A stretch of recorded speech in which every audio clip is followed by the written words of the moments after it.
স্বাগত দীপ্ত সংবাদে আপনাদের সাথে আছি আমি ইয়াসমিন সুমনা। প্রতিষ্ঠার পর জাতীয় নাগরিক পার্টি এনসিপি তাদের প্রথম কর্মসূচির অংশ হিসেবে সাভারে জাতীয় স্মৃতিসৌধে শ্রদ্ধা নিবেদন করেছে। সকাল ৮টার দিকে জাতীয় স্মৃতিসৌধে শহীদদের প্রতি শ্রদ্ধা জানান দলটির নেতাকর্মীরা। শ্রদ্ধা নিবেদন শেষে গণমাধ্যমের সঙ্গে কথা বলেন তারা। জাতীয় নাগরিক পার্টির আহ্বায়ক নাহিদ ইসলাম জানান, সেকেন্ড রিপাবলিক প্রতিষ্ঠায় কাজ করবে এনসিপি। দেশের মানুষের সমর্থন প্রত্যাশা করেন সদস্য সচিব আক্তার হোসেন। গত ২৮শে ফেব্রুয়ারি রাজধানীর মানিক মিয়া এভিনিউয়ে বিশাল সমাবেশের মধ্য দিয়ে নতুন রাজনৈতিক দল হিসেবে আনুষ্ঠানিকভাবে যাত্রা শুরু করে জাতীয় নাগরিক পার্টি। এরপর ২১৭ সদস্যের আংশিক আহ্বায়ক কমিটি অনুমোদন দেওয়া হয়। আমরা গণপরিষদ নির্বাচনের কথা বলেছি এবং একই সাথে সে গণপরিষদ নির্বাচনে যারা জয়ী হবেন তারা সংসদ সদস্য হিসেবেও ভূমিকা পালন করবেন, তেমন প্রস্তাবনা আমাদের পক্ষ থেকে আছে। আমরা সারা দেশের মানুষের কাছে আমরা দোয়া চাই, যাতে করে যে তারুণদের হাত ধরে জাতীয় নাগরিক পার্টি এনসিপি তার কার্যক্রম শুরু করেছে, যেন বাংলাদেশের সকল সম্প্রদায়ের মানুষকে, সকল ঘরানার মানুষকে, সকলের জন্য একটা আস্থাভাজন রাজনৈতিক দল হিসেবে আমরা আমাদের যাত্রা শুরু করতে পারি। আমাদের যে একটি স্লোগান দেওয়া হয়েছিল ইনকিলাব জিন্দাবাদ, সেটা নিয়ে অনেকের মুখে কথা শোনা যাচ্ছে। আমরা পুরো বাংলাদেশকে বলতে চাই, পুরো বিশ্ববাসীকে বলতে চাই, বাংলাদেশের জনগণ, মাটি এবং মানুষের যারা রয়েছেন পুরো আকাশের মধ্যে ইনকিলাব জিন্দাবাদ লিখে দিবে ইনশাআল্লাহ। জাতীয় নাগরিক পার্টি এই মুহূর্তে তার প্রথম লক্ষ্য হচ্ছে তার সাংগঠনিকভাবে কার্যক্রম বিস্তৃত করা, তৃণমূলে সাংগঠনিক কার্যক্রম বিস্তৃত করা এবং নিবন্ধন নিতে যেই ধরনের শর্তাবলী পূরণ করতে হয় সেই শর্তাবলী পূরণ করার দ্রুত সময়ের মধ্যে পূরণ করে আমরা নিবন্ধন কার্যক্রম আগাবো। এ মাসের মধ্যে আমরা আমাদের গঠনতন্ত্র যে প্রণয়নের কাজ, সেই প্রণয়নের কাজটা আমরা শুরু করব। ঈদ সামনে রেখে ব্যাপক আয়োজন নিয়ে ক্রেতার অপেক্ষা করছেন রাজধানীর বিভিন্ন মার্কেটের জামা কাপড়ের দোকানিরা। তবে বেচা বিক্রি তেমন শুরু হয়নি।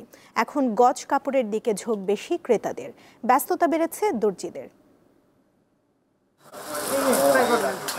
নরম সুতার কাপড়ের পাশাপাশি পাকিস্তানি, চাইনিজ ও ভারতীয় নানা ধরনের গজ কাপড়ের পসরা নিয়ে বসে আছেন দোকানিরা। তবে নেই কাঙ্ক্ষিত ক্রেতা।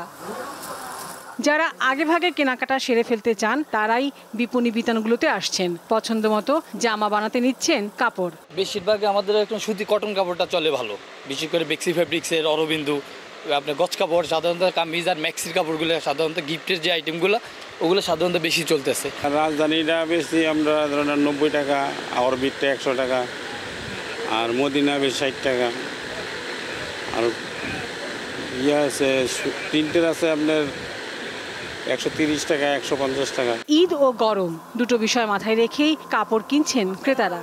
বিভিন্ন মার্কেটে প্রতি গজের জন্য ন্যূনতম গুনতে হচ্ছে 60 থেকে 70 টাকা। দেখা যায় যে আপনার ঈদের বাজার কিন্তু সবাই কেনে, যারা দুটো কেনে দেখা যায় যে না কিনতে পারলে একটা তো কেনে বাচ্চাদের জন্য। কাপড় এখন চলতেছে, এই যে রমজান 25 রমজান পর্যন্ত চলবে।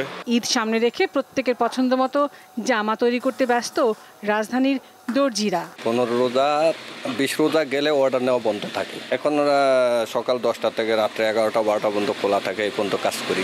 জামার মজুরি নর্মাল একবারে সুতি যদি প্লেন হয় তাহলে 500 টাকা, আর ডিজাইন হলে আলাদা, আর যেটা সিনথেটিক ভিতরে ইনার হয় ওটা 700 টাকা। 10 রোজার পর ব্যবসা গতি পাবে বলে আশা করেন দোকানিরা।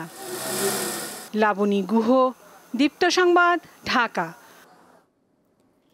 রাজধানীর বেইলি রোড নাটকপাড়া নামে পরিচিত হলেও রমজানে এর চেহারা পাল্টে যায়। মাস জুড়ে এই সড়ক পরিণত হয় ইফতার বাজারে। এর পরিধি এখন বেইলি রোড থেকে ছড়িয়ে পড়েছে আশেপাশেও।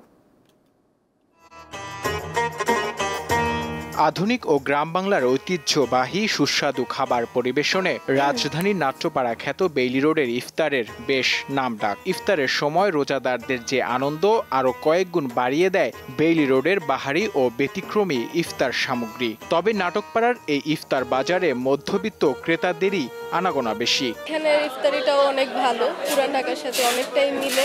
পুরান ঢাকারটাও অনেক ভালো, এখানেরটাও মান অনেক ভালো। দাম তো ডেফিনেটলি বেশি, অবশ্যই বেশি। ঐতিহ্য বহন নিশ্চয়ই করে, আস্ত মুরগি, আস্ত খাসি ঘাট, মানে এটা ঢাকার ঐতিহ্য। দামটা মোটামুটি আগের সাথে একটু বেশি, সাধারণ মানুষের ক্রয় ক্ষমতার বাইরে।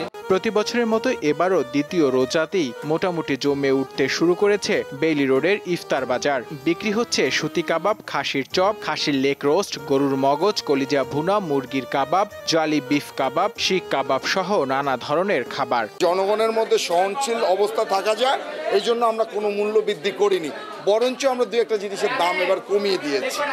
ইফতারের ঐতিহ্য ধরে রাখার জন্য ভালো ভালো আইটেম নিয়ে আসে। সেই সাথে আমরা এবারও আইটেম নিয়ে এসেছি, তান্দুরি কাবাব আছে, বটি কাবাব আছে, চিকেন বটি কাবাব আছে, রেশমি কাবাব আছে। বিক্রেতারা জানান খোলা তেলের পরিবর্তে এবারই প্রথম বেইলি রোডের প্রতিটি ইফতারের দোকানে ব্যবহার করা হচ্ছে বোতলজাত সয়াবিন তেল। নূর আলম, দীপ্ত সংবাদ, ঢাকা। এবারে আন্তর্জাতিক সংবাদ। ইউক্রেনকে সামরিক সহযোগিতা প্রদান বন্ধ করে দিয়েছেন যুক্তরাষ্ট্রের প্রেসিডেন্ট ডোনাল্ড ট্রাম্প। স্থানীয় সময় সোমবার হোয়াইট হাউস জানায়, যতক্ষণ না প্রেসিডেন্ট ট্রাম্প মনে করবেন ইউক্রেনের নেতারা শান্তির প্রতি অঙ্গীকারের সদিচ্ছা দেখাচ্ছেন, ততক্ষণ পর্যন্ত সহযোগিতা বন্ধ থাকবে। এটিকে সাময়িকভাবে সহযোগিতা বন্ধ বলছেন হোয়াইট হাউসের এক কর্মকর্তা। ফক্স নিউজ জানায়, যুক্তরাষ্ট্রের যেসব সামরিক সরঞ্জাম এখন ইউক্রেনে নেই সেগুলো এই আদেশের আওতায় পড়বে। যেসব অস্ত্র ইউক্রেনে প্রবেশের অপেক্ষায় পোল্যান্ডে রয়েছে সেসব অস্ত্র দেয়া হবে না ইউক্রেনকে। এরই মধ্যে সিদ্ধান্ত কার্যকরে প্রতিরক্ষামন্ত্রী পিট হেগসেথকে নির্দেশ দিয়েছেন ট্রাম্প।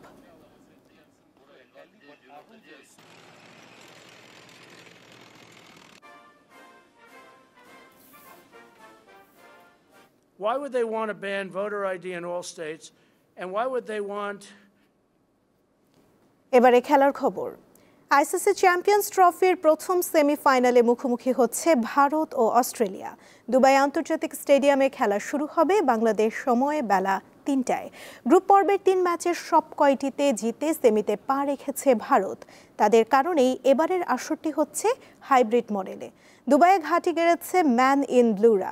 সেখানেই সব ম্যাচ খেলায় সেমিফাইনালে বাড়তি কিছুটা সুবিধা পাচ্ছে রোহিত শর্মার দল। এই অস্ট্রেলিয়ার কাছে হেরেই ২ বছর আগে ঘরের মাঠে ওয়ানডে বিশ্বকাপের শিরোপা পুনরুদ্ধার হয়নি তাদের। একই ফরম্যাটে অজিদের বিপক্ষে তাই বাড়তি প্রেরণা থাকছে ভারতের জন্য।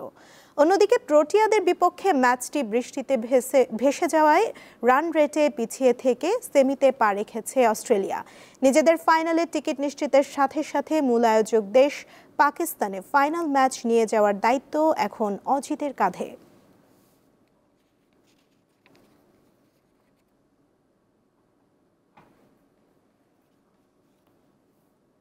চ্যাম্পিয়ন্স লিগের রাউন্ড অফ 16-এর প্রথম লেগের লড়াইয়ে রাতে মাঠে নামছে Real Madrid, Arsenal, Atletico Madrid ও ডর্টমুন্ড।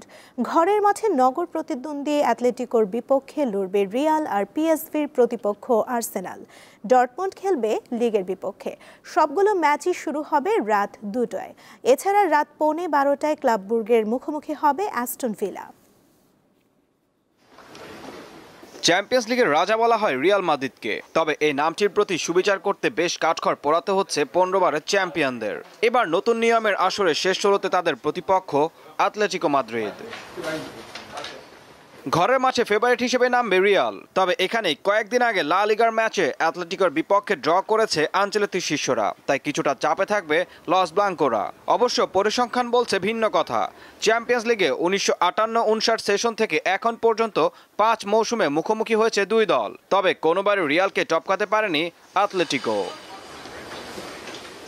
চলতি মৌসুমে ম্যানচেস্টার সিটি থেকে আসা রোজি ব্লাঙ্কো শিবিরে উঠছে আর্জেন্টাইন তারকা হুলিয়ান আলভারেজ। তার দাপটে লিগেও আলো ছড়াচ্ছে অ্যাটলেটিকো, তবে প্রতিপক্ষ যখন রিয়াল মাদ্রিদ তখন বাড়তি চাপ নিয়ে মাঠে নামবে সিমিওনের শিষ্যরা। এই ম্যাচের আগে কোপা দেল রের হাই ভোল্টেজ ম্যাচে বার্সার বিপক্ষে রোমাঞ্চকর লড়াই উপহার দিয়েছে তারা, তাই সেই আত্মবিশ্বাস কাজে লাগাবে রিয়ালের বিপক্ষে। এদিকে প্রিমিয়ার লিগে দারুণ সময় পার করছে আর্সেনাল। সেই ধারাবাহিকতা বজায় চলছে চ্যাম্পিয়ন্স লিগে। শেষ ষোলোতে তাদের প্রতিপক্ষ পিএসভি আইন্ডহোভেন, যাদের বিপক্ষে 2006-07 মৌসুমে শেষ ষোলো থেকে বিদায় নেওয়ার ক্ষত আছে গানারদের। এমি মার্টিনেজের অ্যাস্টন ভিলাও চলছে দারুণ গতিতে। ক্লাব বুর্গের বিপক্ষে এবারই দলটি প্রথম মুখোমুখি হবে চ্যাম্পিয়ন্স লিগে। ঈশান হাসান, দীপ্ত স্পোর্টস। বদলে গেল বাংলাদেশ ক্রিকেট বোর্ডের নিজস্ব ব্যবস্থায় নির্মাণাধীন স্টেডিয়ামের নাম। শেখ হাসিনা ক্রিকেট স্টেডিয়াম এখন থেকে পরিচিত হবে ন্যাশনাল ক্রিকেট গ্রাউন্ড এনসিজি নামে। সোমবার বিসিবির 18তম বোর্ড সভায় এই সিদ্ধান্ত নেওয়া হয়। আইসিসি চ্যাম্পিয়ন্স ট্রফি থেকে দল দেশে ফেরার পর বিসিবির জরুরি বোর্ড সভা। কোচদের মেয়াদ বৃদ্ধি, নতুন বছরে ক্রিকেটারদের চুক্তি সহ লম্বা এজেন্ডা। তাই নির্ধারিত সময়ের আগেই শুরু হয় বোর্ড সভা, চলে 4.5 ঘন্টা। দুবাইয়ের বিমান ধরতে আগেই বেরিয়ে যান বোর্ড সভাপতি। তাই সংবাদ সম্মেলনে আসেন মিডিয়া কমিটি আর ক্রিকেট অপারেশনসের সভাপতি। নতুন বছরে ক্রিকেটারদের চুক্তি নবায়নের ক্ষেত্রে স্বভাবতই তালিকায় কিছু পরিবর্তন এসেছে। সেই সংখ্যাটা প্রকাশ না করলেও টেস্ট ক্রিকেটারদের জন্য সুখবর দিলেন ক্রিকেট অপারেশনস চেয়ারম্যান। স্যালারি বেড়েছে, ম্যাচ ফিজও বেড়েছে, দুটোতেই বেড়েছে। এবং আমরা বাড়ানোর ক্ষেত্রে দেখে একটা জিনিস চেষ্টা করেছি যে টেস্ট ক্রিকেট শুধু যারা খেলে, টেস্ট ক্রিকেট যারা খেলে তাদের বাড়ানোটা অন্যদের তুলনায় রিলেটিভলি একটু বেশি, সো দ্যাট এর মধ্যে দিয়ে আমরা ওদের ইন্টারেস্টটাকে যেন প্রোটেক্ট করতে পারি। সরকার পরিবর্তনের পর আগস্টে বিসিবি সভাপতির দায়িত্ব নিয়ে ফারুক আহমেদ জানিয়েছিলেন পরিবর্তন করা হবে শেখ হাসিনা স্টেডিয়ামের নাম ও নকশা। আপনারা জানেন যে একটা সার্কুলার হয়েছে ফ্রম গভর্নমেন্ট, হ্যাঁ, সেটার পরিপ্রেক্ষিতে আমরা শেখ হাসিনা স্টেডিয়ামের নাম চেঞ্জ করে আমরা যেটাকে বলা হবে এখন এনসিজি, ন্যাশনাল ক্রিকেট গ্রাউন্ড। সংবাদ সম্মেলনে সবচেয়ে বেশি অপেক্ষা ছিল চ্যাম্পিয়ন্স ট্রফির ব্যর্থতার ময়নাতদন্তের। ফিল সিমন্স বলি, আমাদের দেশীয় কোচ এবং খেলোয়াড় রিলেশনশিপ, ইন্টার পার্সোনালিটির যে সম্পর্কগুলো, সেগুলি খুব ক্লোজলি দেখার সুযোগ হয়েছে। আমার কাছে মনে হয়েছে আমাদের এই কোচ হয়তো আমাদের জন্য ভালো কিছু বই নিয়ে আসতে পারবে। আমরা চেষ্টা করব একটা লম্বা সময়ের জন্য, সেটা হতে পারে 2027 সালের ওয়ার্ল্ড কাপ পর্যন্ত।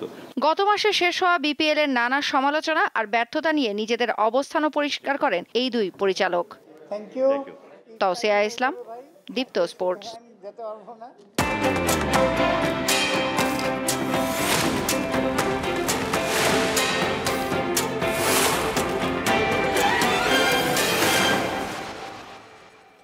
এবারে জানাবো এক নজরে দৈনিক পত্রিকার শিরোনাম। আমাদের হাতে রয়েছে আজকের পত্রিকা, যার প্রধান শিরোনামে রয়েছে মশার দাপটে অসহায় জনজীবন। ঢাকার 2 সিটিতে দুর্বল তদারকিতে দৈনন্দিন কার্যক্রম, সিটি কর্পোরেশনে বাজেট পর্যাপ্ত হলেও সুফল মিলছে না। এছাড়া 29 সিভিল সার্জন ও এসডি হলেন। পাশে দেখতে পাচ্ছি ডিসেম্বরের মধ্যেই সম্ভবত নির্বাচন, ইইউ প্রতিনিধিকে ইউনুস। তৃণমূলে দল গোছানোয় নজর এনসিপির, রমজানে জেলা, উপজেলা ও ইউনিয়ন কমিটির দেয়ার জোর চেষ্টা। কালের কণ্ঠ পত্রিকার প্রধান শিরোনামে রয়েছে ত্রাণের লোভে বাংলাদেশিরাও রোহিঙ্গা। শুধু ত্রাণ সামগ্রী পাওয়ার লোভে বাংলাদেশিদের স্বেচ্ছায় রোহিঙ্গাদের তালিকায় অন্তর্ভুক্ত হওয়ার ঘটনায় ওই এলাকার আর্থসামাজিক অবস্থার দুর্দশার চিত্র প্রকাশ পাচ্ছে। পাশে রয়েছে একটা পলাতক দল সর্বাত্মক চেষ্টা করছে আনসেটেল করতে বিবিসি বাংলাকে ডক্টর ইউনুস। আগামী ডিসেম্বরের মধ্যেই সংসদ নির্বাচন হতে পারে বললেন ডক্টর মোহাম্মদ ইউনুস। এছাড়া রয়েছে সমন্বিত কাঠামোর অধীনে রাজধানীর 7 কলেজ, ইউজিসির সুপারিশ, ঢাকা বিশ্ববিদ্যালয়ের ক্যাম্পাসের বাইরে হবে কার্যালয়। নিয়োগ বাতিলের রায় স্থগিত, কর্মস্থলে যোগ দিতে যাচ্ছেন শিক্ষকরা, প্রাথমিকে সহকারী শিক্ষক পদ। যুগান্তর পত্রিকার প্রধান শিরোনামে রয়েছে হুমকিতে 1000 কোটি টাকার ব্যবসা, আকাশপথে নৈরাজ্য। ঢাকা সৌদি আরব রুটে 60,000 টাকার টিকিট 2,10,000-এ বিক্রি, হুন্ডিতে পাচার হচ্ছে টিকিট বিক্রির অর্থ, বেপরোয়া টিকিট বাণিজ্যে বিদেশি অনলাইন পোর্টাল। পাশে দেখতে পাচ্ছি প্রধান উপদেষ্টা ডক্টর মোহাম্মদ ইউনুসের সাক্ষাৎকার নিচ্ছেন বিবিসি বাংলার সম্পাদক মীর সাব্বির। পলাতক দল দেশকে অস্থিতিশীল করার চেষ্টা করছে, বিবিসি বাংলাকে জানালেন ডক্টর ইউনুস। দেখে নিলাম আজকের দৈনিক পত্রিকার শিরোনামগুলো। এই ছিল এখনকার মতো। পরবর্তী সংবাদ বেলা 12টায় দেখার আমন্ত্রণ রইল। এছাড়া আরও তথ্য এবং বিনোদন জগতের নানা খবর পেতে যুক্ত থাকুন দীপ্ত ডিজিটাল প্ল্যাটফর্মের সাথে। ধন্যবাদ সবাইকে।